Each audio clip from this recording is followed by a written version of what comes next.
Harvistoun Brewery, Ola Dubh.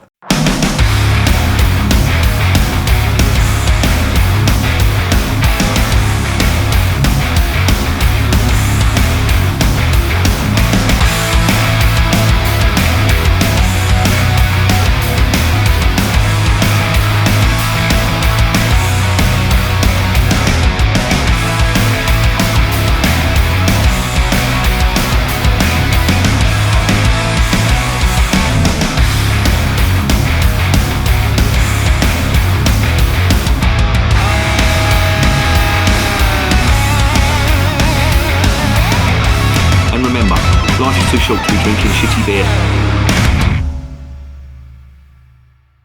Welcome to another edition of Bands, Bikes and Booze Reviews. I've got one here today from Scotland. It is the Harvistoun Brewery Ola Dubh, or in English, Black Oil. And this is a beer that is quite special in that it's matured in whiskey barrels.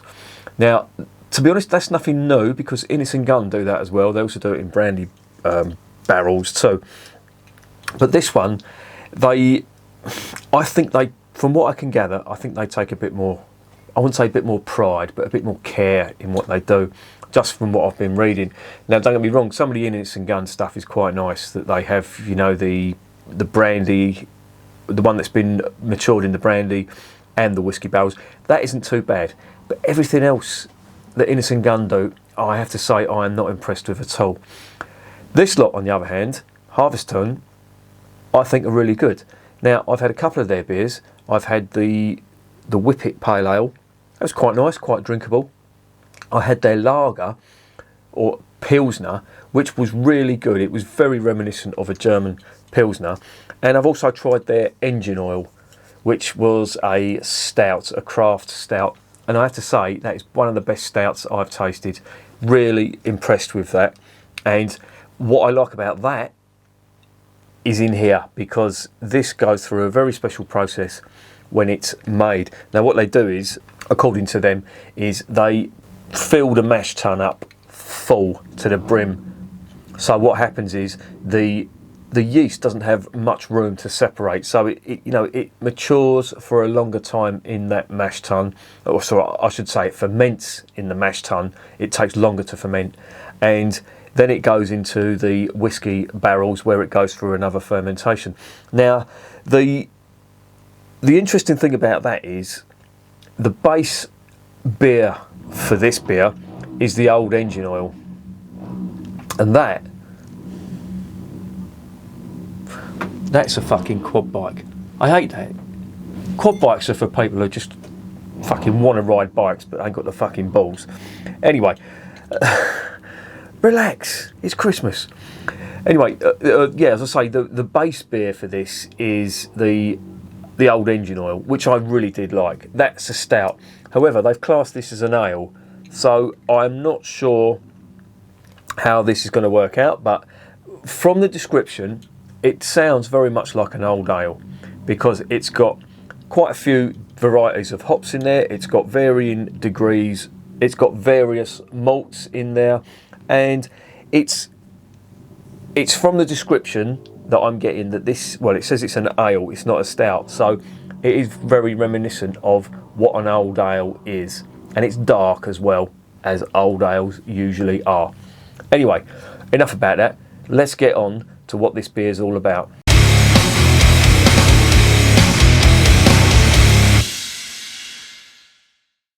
It is an 8% beer. It is a 330ml bottle. If you're seeing 12, well, you will be seeing 12 all over the bottle. If you look on there, they've got Special Reserve 12. They've got it there on the front. And the reason for that is because the barrels that they're matured in, fuck off, autofocus, you. Oh, relax, you twat. The whiskey casks that they are maturing this in are from 12-year-old single malt whiskies. Now, to be honest, I don't like whiskey. I never got on with it. Even, when I was a kid, fucking hell. But my old man liked a whiskey now and again, and I just couldn't. He used to give me a sup every now and again, and I just could not get on with it. My mum would drink it till it was coming out of her ear holes, and she'd drink some real crap as well, like Teachers and Bells. Do you remember them? Christ almighty. Horrible stuff. But I never liked it. But it's intriguing when they put it in beer, because it does give it a twist that, you know, I do like the experimentation within reason on a beer. And this is, I think, you know, I do recognise that single malt whiskies are really good for people who do like whiskies. Now, if you're going to be, I wouldn't say blending it, but if you're going to be maturing the stuff in whiskey barrels, then it should be a good quality whiskey, and 12-year-old single malt whiskey is usually good. However, I draw the line at mixing beer and wine. Now, that should never be done. No! No, no, no, no, no, no, no, no, no! No! No, no, no, no, no, no, no, no, no, no, no, no, no! No! Not this fucking time! No fucking way, no fucking way! No fucking way, no fucking way! You made me look a right cunt! Should never mix the hops and the grape. And what else have we got? Yeah, the hops, speaking of hops, the hops that are in here are East Kent Goldings, Fuggles and Galena hops. East Kent Goldings and Fuggles, of course, are very traditional British hops, which again lends itself to the description of old ale that it's getting, and with the high ABV too. The malts that are in here, you've got lager malt, which is going to be your base malt. You've got pinhead oats, and you've got roasted malt, and you've got roasted barley, which again, the roasted barley is going to give it its dark colour. So, with that in mind, let's get this beer open.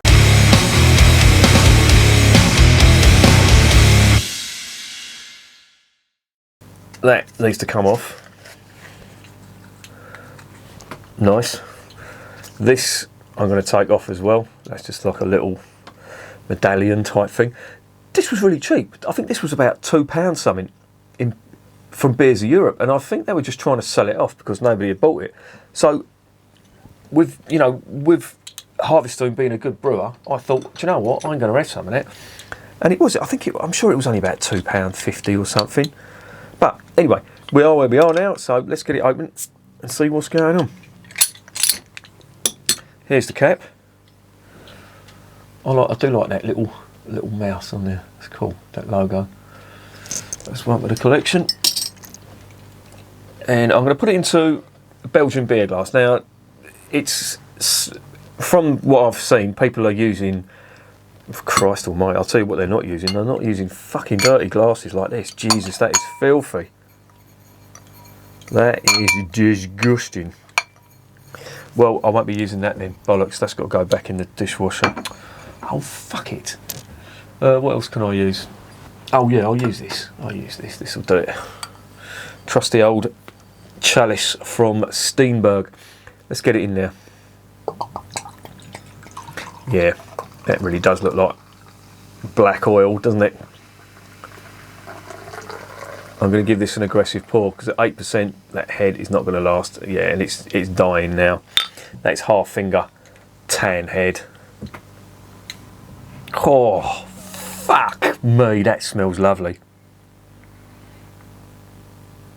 You can definitely get the whiskey on that, but you can also get the malts too. Wow. Oh, that smells absolutely amazing. Real strong smell of whiskey. But then there's a sweetness to it as well. And that sweetness is like, it's like a malty sweetness, if you can imagine that. Oh, that smells so good. There's a lot of dried fruit on that too. There's a bit of a coffee aroma to it. And there's like a vanilla creaminess to it. I'm assuming that's coming from the whiskey because I've smelt that before in the Innocent Gun whiskey infused stuff. Or I'm gonna say I keep saying whiskey infused. It's not really infused. It's just where it's been matured in them whiskey casks. Oh, that smells so good. If you can imagine a mix of really intense dark fruit, a whiskey type aroma, and then sweet roasted malt. That's what I'm getting. Oh, it smells absolutely amazing. Right, let's get it down my fucking fat Gregory Peck.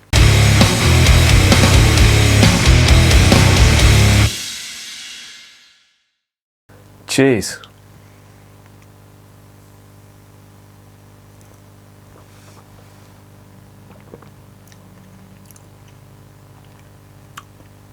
Wow. First thing I notice is the smoothness.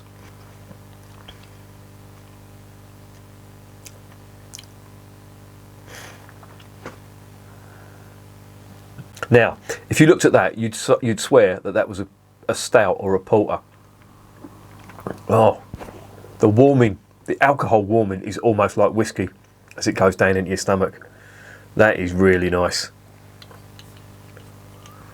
But as I was saying, there is a distinct ale flavour from this, and it's not a stout. You can tell that straight away. The body isn't there, but also that the roast intensity isn't there in abundance as you would expect in a stout or a porter.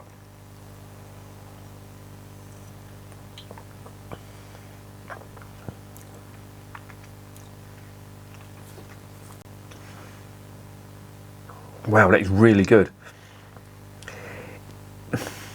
It's putting me in mind of a dark chocolate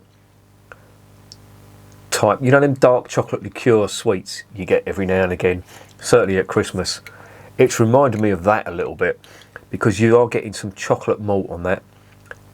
Not so much toffee, it's like chocolate malt, little tiny sort of suggestions of coffee on that.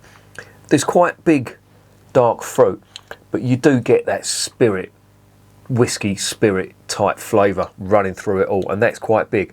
If you're not a fan of whiskey, now to be honest, I'm not a fan of whiskey, but I'm liking this. It just works with all them other sweet flavours.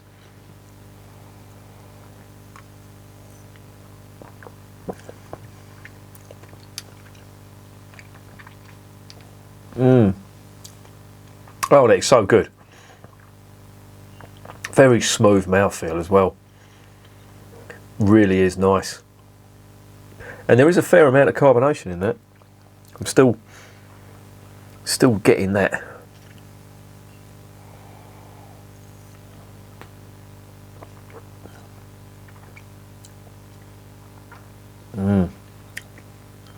Yeah, really good. The roasted malt does give it quite a bitter finish on there, but on the palate you're getting quite a lot of dark fruit. And as I say, if you can imagine a really good old ale, say something like, I don't know, Old Tom for example, but with a little bit of whiskey infusion on that and with the fruit turned up a little bit, you're going to be pretty close to what this tastes like. And I really like it.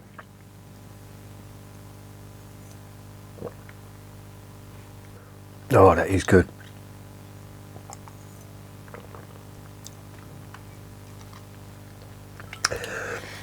You wouldn't think that that was 8%. You could be forgiven for thinking it was, you know, it had quite a high. You could be forgiven for thinking that's got quite a high whiskey content in there. But if you've ever poured whiskey into beer, you'll know straight away how different that tastes. This, you can tell, has just got very light. Well, it's difficult to describe. It's subtle when you compare it to just pouring whiskey into beer, if you can imagine that. That's the only way I can describe it. But it is good. And it's so warming. I'm actually, make me cough a little bit here.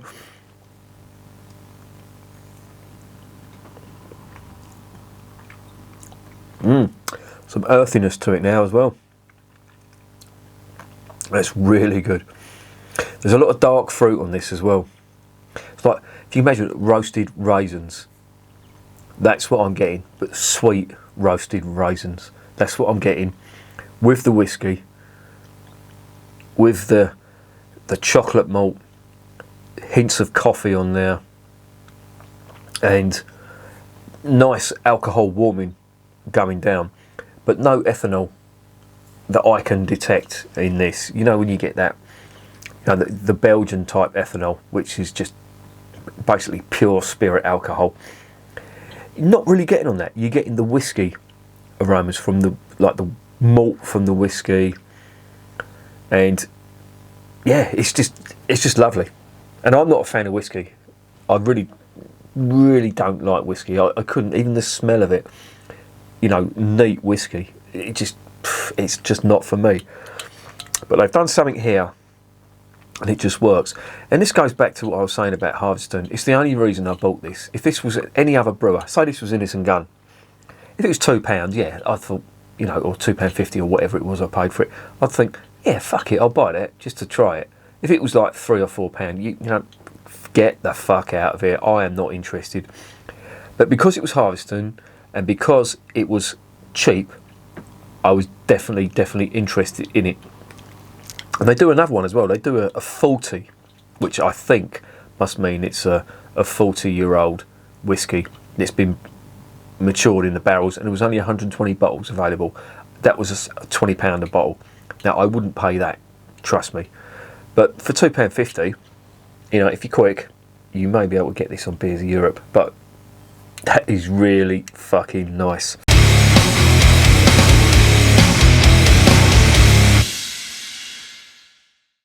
So what's the verdict on Harvistoun Brewery Ola Dubh? I've just realised Dubh, that's where Dublin gets its name from. Dublin is like a black, is it Black Lake or something, or Black River? I think that's, but it's from the Gaelic, Dubh. Dubh in Gaelic means black or dark.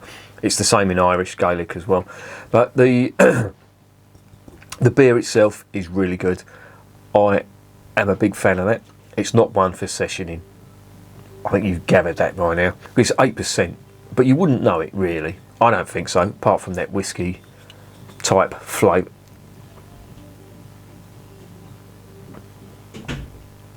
Can you hear that shit music? Jesus Christ. There should be laws. Yeah, so even on the front it says ale matured in Highland Park whiskey casks. It is an ale. It is not a porter. It is not a stout.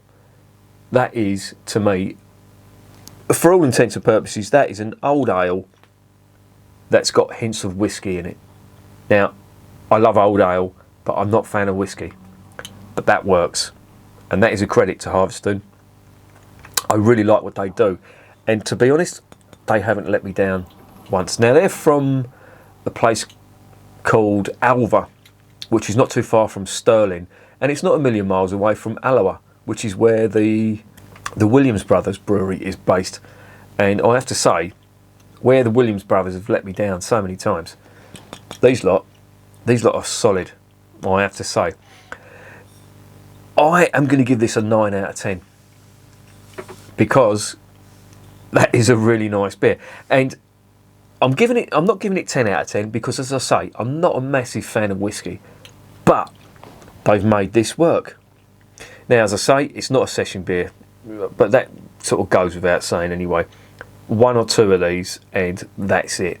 You know, this is very rich, very flavour intense, and it's, as I say, it's one of them degustation ales. It's one to just sip, savour and enjoy rather than just neck and, you know, go for it. But yeah, this is brilliant. This is really recommended.